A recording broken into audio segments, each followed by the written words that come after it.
이번 강좌의 학습 목표와 학습 내용을 살펴보도록 하겠습니다. 먼저 학습 목표입니다. 예제 도면을 보고 스케치 프로파일을 작성하여 3차원 객체를 작성할 수 있다. 작성한 다른 부품 파일을 현재 부품에 삽입할 수 있다. 작성한 솔리드 본체를 축 방향으로 이동할 수 있다. 학습 내용입니다.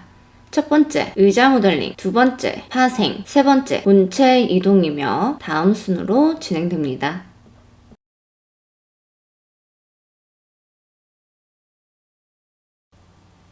이번 강좌의 첫 번째 챕터로는 의자를 모델링 해보도록 하겠습니다. 이 의자는 3차 영상 보고선 잠깐 분석을 좀 해볼게요. 지금 가느다랗게 이렇게 의자의 지지대가 되고 있는 부분들, 이 부분은 하나로 연결이 되어 있죠. 반면의 형상은 여기 있는 질은 3짜리 원입니다. 그러면 얘 같은 경우는 경로를 따라가는 원의 형상이니까 스위브를 작성할 수 있겠네요. 그러면 스위브를 작성하려면 이 경로를 그려줘야 되겠죠. 근데 얘를 스케치로 그리자니 지금 좌표축이 다 다르고 하나로 연결이 되어 있어요. 그러면 얘는 3차원 스케치라는 뜻이에요. 근데 3차원 스케치 같은 경우에는 우리가 구석 조건이랑 치수를 주기가 매우 힘듭니다. 특히 이런 수평수직 치수 같은 경우요. 이런 정렬 치수 같은 경우는 기입하기 쉬울 텐데 수평수직으로 나와있다 하면 치수 기입도 굉장히 번거롭고 불편해요. 그 다른 방법을 사용할 건데요. 수입은 저희가 스케치 커브로만 사용을 했잖아요. 네, 스케치 커브 말고도 어떤 객체의 모서리를 이용해서 경로로 삼을 수가 있습니다. 그러면 이런 모서리를 가진 객체를 만들어주면 되겠죠. 그럼 어떤 형상이 되는지 분석을 해볼게요. 먼저 이 모서리 나와야 돼요. 또 이 모서리가 나와야 됩니다. 그 다음에 이 모서리가 나오고 이 모서리가 나와야 돼요. 그러면 3차원 형상을 만들려면 지금 이렇게 분홍색 선으로 나와 있는 부분이 닫혀서 열과 속이 꽉 차 있어야 되고요. 또 이 모서리가 실존하려면 앞이든 뒤든 앞이든 뒤든 뭔가 이렇게 덩어리가 있어야지 모서리가 나타나겠죠. 근데 여기서 또 문제가 있어요. 위쪽에 있는 얘랑 여기 있는 얘랑 두께가 동일하다 하면 서로 겹치는 이 부분의 모서리가 또 사라질 거예요. 그러면 이 모서리를 살리기 위해서 겹치는 요만큼의 대략적인 크기입니다. 조금만 파면 돼요. 이만큼은 파줄 거예요. 그래서 여기는 뻥 뚫리는 형상으로 해서 완전하게 이 모서리를 살려주는 작업을 할 겁니다. 그러면 안쪽에 이 덩어리, 위쪽은 얼마인지 모르겠지만 어떠한 덩어리 만들어줘야 되겠죠. 그러면 그 치수를 좀 보도록 할게요. 자, 밑에 있는 사다리꼴은 가로 60, 세로 50이고요. 각도가 아니라 각 끝점을 거리로 제어를 하고 있어요. 그러면 먼저 요만큼의 사다리꼴을 보면 60에 50인데 가장 왼쪽에 있는 끝점에서부터 8mm 떨어져 있고 그 다음에 여기 모서리는 총 40mm예요. 자, 그 다음에 요 모서리가 나와야 되는데 얘는 두께는 상관없습니다. 2mm로 이렇게 만들었다고 가정을 할게요. 그렇다면 이 끝점까지의 거리는 50이고 또 여기 끝점에서 여기 끝점까지 가로 방향 거리가 8mm죠. 얘의 두께는 그냥 2mm로 여기 파지 있는 만큼만 작성을 해주도록 할게요. 그러면 그 옆에 있는 도면도 살펴볼게요. 자, 한쪽에 단면이 나왔으니까 이제 돌출이나 다른 명령들을 이용해서 형상을 만들어줘야 되겠죠. 요만큼의 폭이 50입니다. 50만큼만 돌출을 해주면 되겠네요. 일단 부가적인 부분은 나중에 또 도면을 보고서 분석해보도록 할게요. 그렇게 형상을 만들게 되면 끝이 날카로운데 이 날카로운 부분들은 전부 다 반지름 5로 이렇게 부드럽게 라운드지게 만들어주면 되겠습니다. 인벤터 화면으로 넘어가서 의자 모델링 계속 진행을 해보도록 할게요. 의자를 모델링 해보도록 하겠습니다. 아까 도면에서 좌표축이 높이 방향의 Z축이었어요. 그쵸? 그러면 우리는 새로 만들기 버튼을 클릭해서 Z업 템플릿으로 작성을 해주도록 하겠습니다.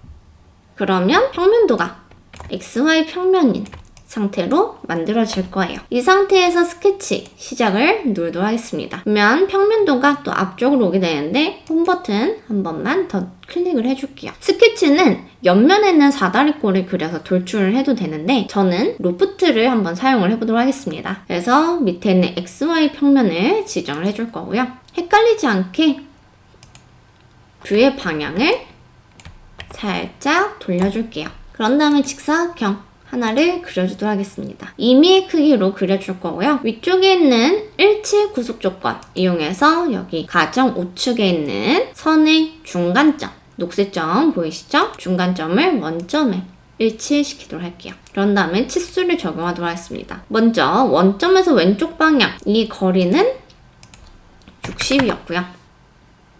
세로 방향 폭이죠? 폭은 50입니다. 그리고 스케치 마무리 나오도록 할게요. 그러면 가로 세로 60, 50의 직사각형을 작성을 했어요. 그 다음에 로프트를 이용할 거니까 높이가 다른 단면을 하나 더 그려줘야 되겠죠. 자, 치수 잘 생각하셔야 돼요. 위쪽에 있는 이 모서리가 아래쪽에 있는 이 모서리에서부터 8mm만큼 떨어져 있었고요. 이 사각형의 폭은 40이었습니다. 그쵸? 그러면 평면을 하나 만들어 줄 건데요. 위쪽에 있는 평면을 이용해서 작성을 하셔도 되지만 그냥 스케치 시작 클릭하셔서 홈 버튼 내가 작성하고자 하는 평면의 방향을 클릭한 상태로 드래그 그러면 이렇게 평면이 이동되는 미리 보기 형상이 보이고요. 이때 값을 50 입력하고 V표까지 체크를 하면 작업 평면이 하나 위쪽에 만들어지고요. 이 평면에다가 스케치 작성이 새롭게 실행이 되고 있습니다. 자, 또다시 평면도를 놔둘 거고요. 헷갈리니까 방향도 한번 돌려줄게요. 이제 이 위에다가 또 사각형을 그려줄 건데 이 끝점에서 이 끝점까지 거리가 8, 그 다음에 이게 거리가 40이었죠. 여기는 얘랑 동일하다. 그러면 치수 기입과 구속 조건을 위해서 객체를 먼저 투영을 해주도록 할게요. 위쪽에는 형상 투영 버튼을 클릭해서 위쪽, 왼쪽, 아래쪽의 모서리 총 3군데를 투영을 했어요.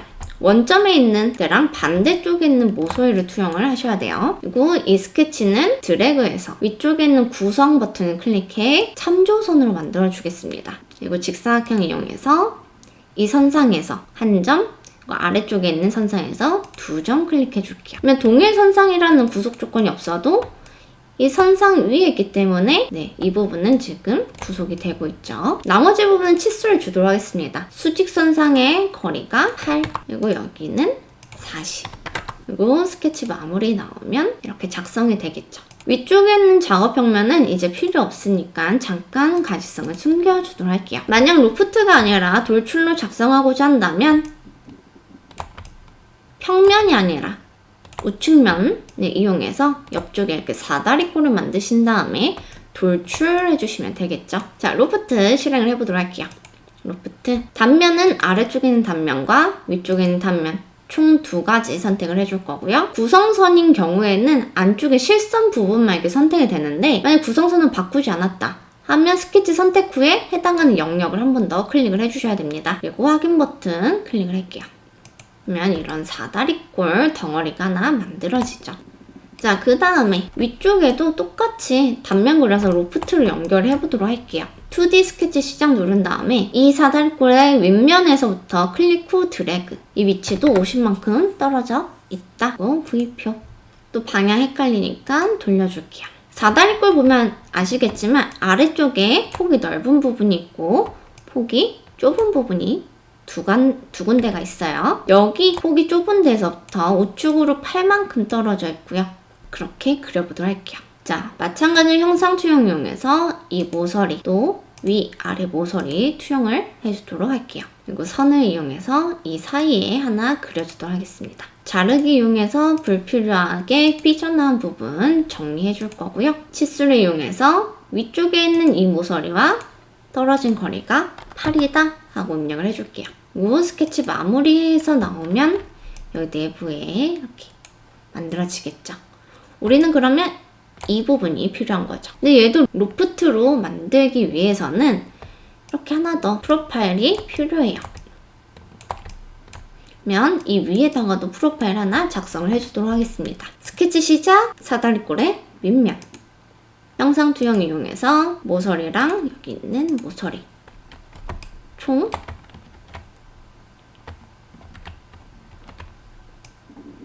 이 부분만 투영을 할게요. 그리고 라인 이용해서 수평선 작성을 해줄 거고요. 수평 구속 조건이 있어야 돼요. 자르기 이용해서 삐져나온 부분들 정리. 완전히 구속시키기 위해서는 이미 치수 값을 입력을 해줄 건데 저는 얘랑 그냥 동일한 값 입력을 해주도록 하겠습니다. 스케치 마무리. 이 상태에서 바로 로프트 해도 되지만 로프트 하게 되면 얘네 폭이 똑같기 때문에 여기는 모서리가 사라지게 되죠. 그래서 이 부분을 조금만 이렇게 파줄 거예요. 그래서 이 파주는 작업을 먼저 해줄 건데 스케치 시작 버튼 눌러서 옆면을 클릭을 해줄게요. 그런 다음에 또 형상 투영을 해줄 건데요. 형상 투영은 위쪽에 있는 이 모서리 하나, 그리고 여기에 지금 X축으로 진행하고 있는 선이 하나 있죠. 그 선의 끝점이 또 있을 겁니다. 그래서 이 점까지, 있는 점까지 총 2개 투영을 해줄 거고요. 또 여기 있는 경사 선까지 3개. 저 라인 이용해서 이 점 투영한 부분에서부터 임의로 그려주도록 하겠습니다. 또 삐져나온 부분 정리를 해주면 되겠죠. 치수는 마찬가지로 임의로 기입을 해주도록 할게요. 한 저는 20만큼? 20보다 작아도 돼요.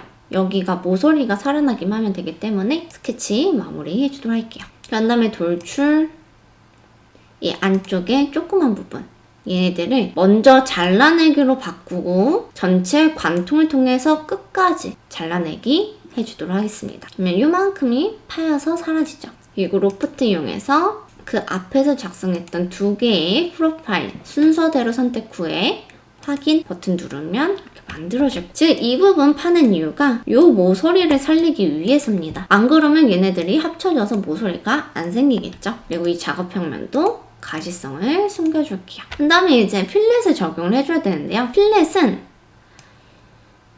지금 이 바깥쪽에 있는 이 경로들, 얘네들 다 경로를 삼을 거기 때문에 불필요한 부분들, 얘네들 제외하고 전부 다 필렛에 넣어주도록 할게요. 목깎기 이용할 거고요. 이 목깎기 반지름은 5mm죠. 그래서 가장 여기 있는 끝점, 그 위에 점, 그리고 올라가는 이 부분, 총 3부분에 또 이렇게 타고 가기 때문에 연결되는 이 부분도 추가로 줄 거고요. 아래쪽도 보게 되면 옆에만 타고 가는 게 아니라 이쪽도, 뒤쪽도 타고 가죠.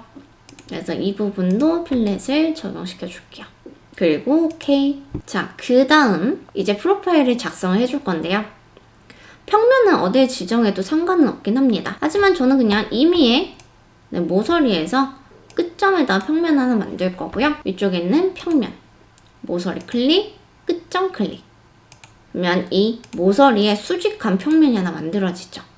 이 평면 위에다가 스케치 작성을 할게요. 자, 이 평면에 대한 단면을 보기 위해서는 F7번 또는 밑에 있는 그래픽 슬라이스 눌러주시면 되고요. 중심점 1 이용해서 작성해 줄게요. 지금은 끝점에다 만들었기 때문에 점이 추적이 되고 있는데 만약에 점이 추적이 안 될 수도 있어요.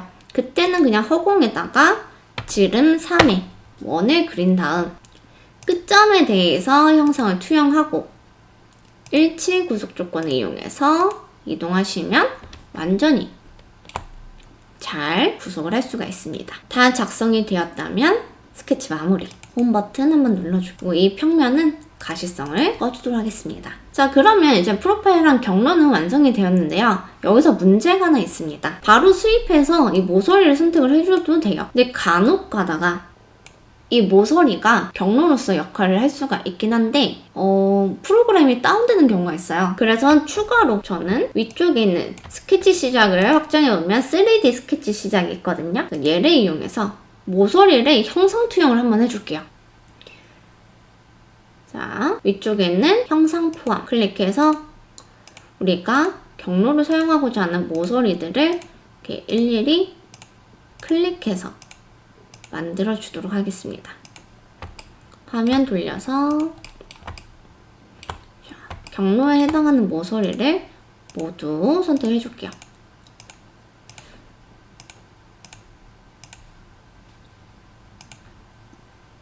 그리고 스케치 마무리. 이제 이 솔리드 본체는 필요 없죠. 필요 없기 때문에 저는 면 삭제를 이용해서 얘를 없애줄게요. 면은 전부 다 이렇게 선택을 해줄 거고요. 확인 버튼 눌러서 지워줄게요. 그러면 이제 우리가 추출한 경로선과 작성한 프로파일 2개만 남게 돼요. 이 상태에서 수익. 프로파일 자동으로 선택되죠. 요거 경로로서는 3000 스케치 선택 후 새 본체 또는 접합으로 만드시면 됩니다. 접합으로 하면 어차피 얘는 면을 삭제했더라도 솔리드 본체가 남아있거든요. 이 본체에 속하게 되고요. 새 본체로 하게 되면 솔리드 2번이 생겨나겠죠. 그래서 저는 그냥 접합으로 작성을 하도록 하겠습니다. 의자의 지지대 부분이 작성이 완료되었습니다. 자, 이번에는 이 프레임, 의자의 지지대를 만들었으니까 그 밖에 다른 부분들 만들어 줄게요. 어느 부분이냐면 이렇게 판, 의자 앉는 부분과 의자 등받이 부분 총 2군데 만들어 줄 거예요. 얘네들 같은 경우에는 이 파이프라인 외 각선에서 3mm 정도 바깥쪽으로 간격 띄우게 되어 있죠. 우선 등받이부터 보면 등받이의 길이 방향으로는 25고요. 얘는 여기 있는 끝점에서부터 30만큼 떨어져 있다 하고 나오고 있죠. 그리고 의자 앉는 부분 같은 경우에는 3mm만큼 두께를 가지고 있는데 여기 있는 끝점에서부터 4mm 정도 띄어져 있어요. 그러면 이제 어느 방향에서부터 스케치를 그릴 거냐 이렇게 생각을 해보셔야 되는데요. 자, 의자 앉는 부분 같은 경우에는 위쪽에서 평면을 그리자니 옆에 있는 이 곡선부를 표현할 수가 없어요. 앞에서 그리자니 마찬가지로 표현할 수가 없죠. 그렇다면 제일 복잡한 곡선부가 포함되어 있는 이 옆면에서 그리면 될 것 같네요. 이 등받이 부분은 마찬가지로 이 파이프라인 위에서 작성하려면 이 파이프라인 위에 평면이 있어야 되는데 평면이 지금 없습니다. 그렇기 때문에 그냥 옆에 있는 면에서 같이 얘랑 작성해서 어차피 폭은 동일하잖아요. 같이 작성한 다음에 돌출로 만드는 게 나을 것 같네요. 앉는 부분은 모든 모서리가 반지름 2고요. 등받이는 아랫부분은 2, 윗부분은 8이라는 치수를 가지고 있네요. 그러면 인벤터에서 마저 완성을 해보도록 하겠습니다. 그럼 의자의 등받이 부분과 앉는 부분 만들어 보도록 할게요. 스케치는 3D 스케치 시작이 아닌 2D 스케치 시작으로 해주실 거고요. 원점을 확장해서 YZ 평면을 클릭해 주도록 하겠습니다. 그런 다음에 밑에 있는 그래픽 슬라이스 또는 F7번 눌러서 현재 스케치 평면에 대한 단면을 볼 거고요. 해당 부분 좀 확대해서 보도록 할게요. 이제 형상 투영을 해줄 거예요. 형상 투영은 여기 있는 경사 모서리, 그리고 여기 있는 수평선, 필렛 부분, 라운드 부분에 이 곡선까지 투영이 끝났으면 ESC 버튼 눌러주시면 되고요. 간격 띄우기 하도록 하겠습니다. 오른쪽 버튼 클릭해서 루프 선택은 해제된 상태로 진행을 할게요. 그래서 먼저 곡선부부터 선택을 하겠습니다. 클릭 후에 우측 마우스 계속. 이 간격 띄우는 값은 3이죠. 3 입력하고 엔터. 여기는 수평선도 마찬가지로 3 입력하고 엔터. 여기는 간격 띄우기 말고 다른 방법으로 작성해 볼게요. 자, 밑에 부분부터 보면 지금 간격 띄워서 커브가 투영된 선이랑 해서 총 2개가 있죠. 일단 끝부분은 선을 이용해서 연결을 해줄 거고요.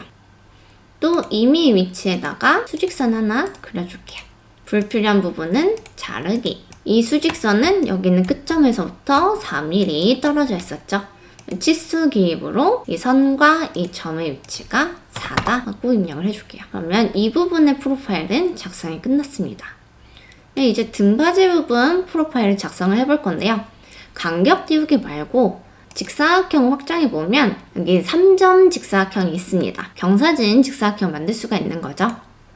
그래서 임의에 한 점, 그리고 두 번째 점, 그리고 세 번째 점까지 클릭해서 기울어진 직사각형 만들어 줄 거고요. 여기 있는 선과 여기 투영된 선은 동일선상으로 구속 조건을 적용을 할게요. ESC. 자, 그런 다음에 얘에 대해서 치수를 기입해 보도록 하겠습니다. 먼저 이 선과 선 사이의 거리가 25예요. 그리고 이 선과 선 사이의 폭이 3입니다. 마지막으로 이 점과 이 선 여기가 30이네요. 그러면 프로파일 작성 끝났죠.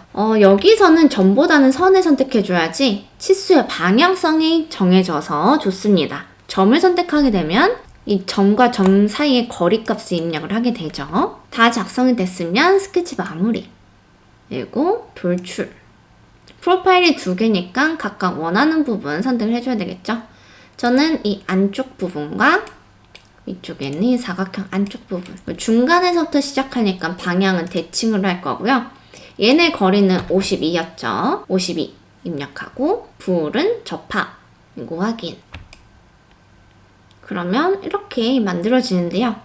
지금 접합으로 했잖아요. 이 상태에서 제가 목깎이를 이용해서 모서리에 적용을 해볼게요. 이 두 모서리의 반지름은 2였습니다. 근데 반지름이 안 들어가죠. 왜냐하면 이 부분이 지금 접하고 있기 때문에 안 들어가는 거예요, 형상이. 그러면 이때는 돌출해서 이 접합 부분을 새 본체로 먼저 만들어준 다음에 진행을 할게요. 지금 솔리드 본체가 두 개가 있어요. 솔리드 1번은 스윕으로 만든 의자의 지지대 부분. 솔리드 2번은 지금 돌출로 만든 부분들. 그래서 목깎이를 먼저 적용을 해주도록 하겠습니다. 아이고, 잘못 선택했죠? 네, 여기까지 총 4개의 모서리. 여기는 반지름이 2였습니다. 또 2인 부분이 하나 더 있죠? 여기 아래쪽 부분. 여기까지 반지름 2. 그리고 하나 추가하죠? 이번에는 반지름 8. 그래서 위쪽에 있는 모서리 두 부분. 확인 버튼 누르면 지금은 별개의 솔리드 바디이기 때문에 필렛이 들어가죠. 안 들어가는 이유는 이 부분 형상이 안 나와서 그래요. 접합일 때는. 하나의 덩어리잖아요. 그래서 필렛을 적용을 했다 하면 지금 솔리드 두 개죠. 얘네를 하나로 만들 때는 위쪽에 있는 결합. 그래서 기본 본체는 솔리드 1번, 도구 본체는 솔리드 2번 부분 선택하고 도구 본체 유지, 체크 해제한 상태에서 접합, 이거 확인 누르면 솔리드 바디 하나만 남게 되겠죠. 그러면 결합이 되었기 때문에 그렇습니다. 여기까지 의자 모델링 작성하는 방법에 대해서 살펴보았습니다.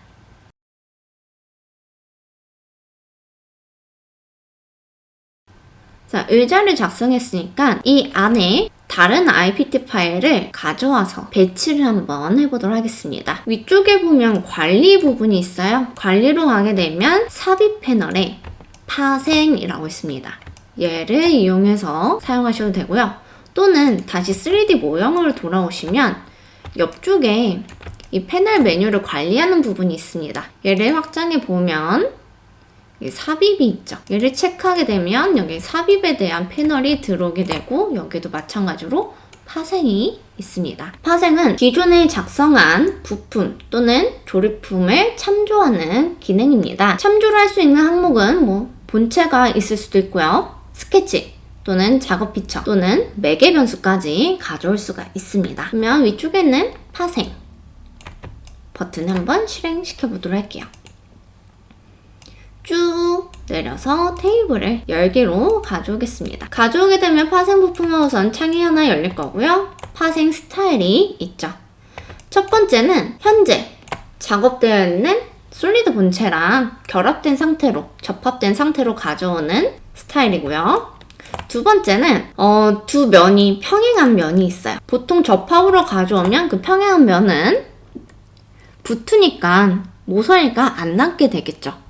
하지만 두 번째 이 옵션은 모서리는 유지한 상태로 가져오는 기능입니다.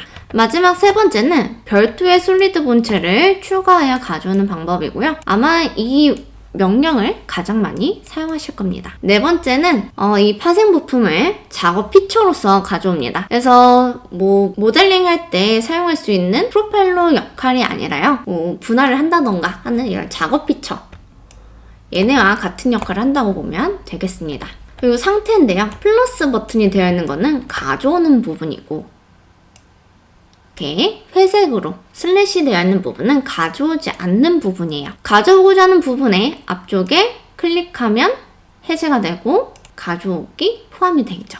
그래서 이런 식으로 내가 가져오고자 하는 항목들 포함시키고 뺄 수가 있습니다. 나는 스케치 가져오기 싫다 하면 체크 해제하면 되겠죠. 근데 난 스케치 가져와야 된다 하면 스케치 항목을 클릭하면 될 거예요.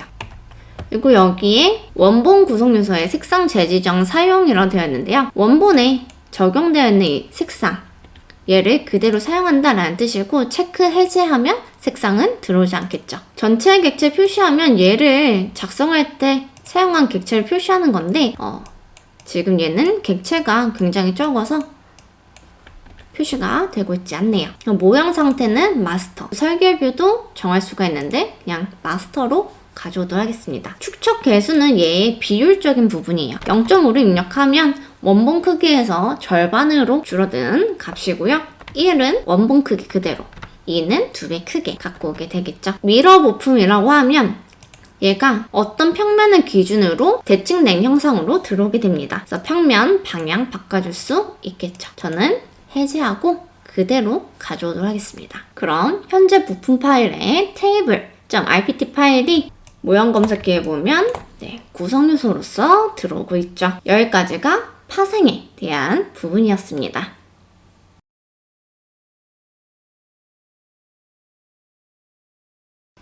현재 자아 공간에 작성한 의자 모델링과 파생으로 갖고 온 테이블이 서로 간섭을 일으키면서 교차하고 있죠.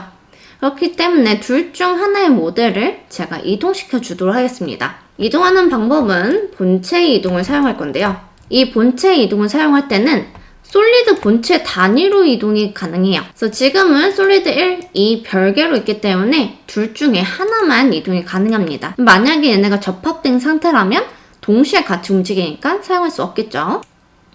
그러면 본체 이동. 그래서 이동할 본체로는 저는 의자를 선택을 할게요.